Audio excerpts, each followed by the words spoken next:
Hello everybody, and thanks for tuning in to another blog post of Unveiling the Spirit, where I like to unveil spiritual truths behind contemporary topics, everyday issues, and personal struggles. And so today, what I want to unveil the spirit about is a very hot court case that's going on right now between Johnny Depp and Amber Heard. To say that it is an extremely hot mess is an understatement, but again, I like to show the spiritual side of what's going on beneath a lot of these things that we don't often pay attention to. So one of the things that I wanted to point out is that in the court case, you can see that Johnny Depp and Amber Heard are constantly pointing the finger at each other.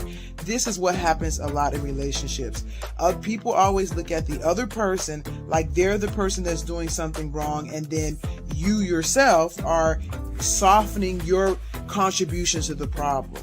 And so that's why I like to say in my podcast episodes about relationships that the truth is often in the middle, because people will always look at themselves and what they do from a very, very biased perspective and minimize what they do and vilify and overbloat what the other person has done. So when you look at the case between Johnny Depp and Amber Heard, I would say that neither one of them are telling the complete truth, that the truth is actually in the middle of what they both are talking about. Another thing that I wanted to point out about the court case between Johnny Depp and Amber Heard is it shows how the enemy often operates in relationships, which is basically as an instigator. But what he uses to instigate problems between people is issues that they already had before they met the person. So if you look at the court case with Johnny Depp talking about a lot of his drug abuse and things like that, which he attributes comes from the dysfunctional and abusive past that he had as a kid, he also goes into how he was treated by his father, how he was treated by his mother, and that seems to be a direct correlation between the way he has interacted with Amber and also the drug abuse that has caused him to interact with her in not a very good way. But it all goes back to his issues. It all goes back to the enemy using his issues against him to not only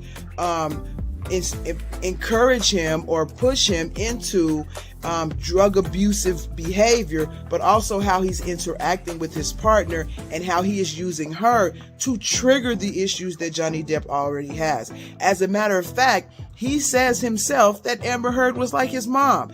And so a lot of the times we carry these issues with us. The enemy instigates them. He gets us to respond to our partner because of those issues, and the problem just keeps circulating, especially when he's doing the same exact thing to your partner. And so that's why we need God to help us heal from these things, so that when we respond, we're actually responding to the situation at hand and not an issue or a problem or an open wound that we have from the past. The last thing that I wanted to say about the court case between Johnny Depp and Amber Heard is that it's very easy to come to the conclusion that Amber Heard is a victim. When you add the things that has been brought up, that she has brought up even in her previous interview about the Me Too movement and how women suffer when they're revealed domestic abuse at the hands of powerful men, and then when you combine all of that with the long history that men have of abusing and mistreating women throughout history, it's very easy to come to the conclusion that Amber Heard is just a victim of Johnny Depp, another female victim of an angry, powerful man. And I'm not saying that she's not a victim, and I'm not even saying that Johnny Depp is not a victim. But what I want to say is that people who stay in dysfunctional relationships usually have problems themselves.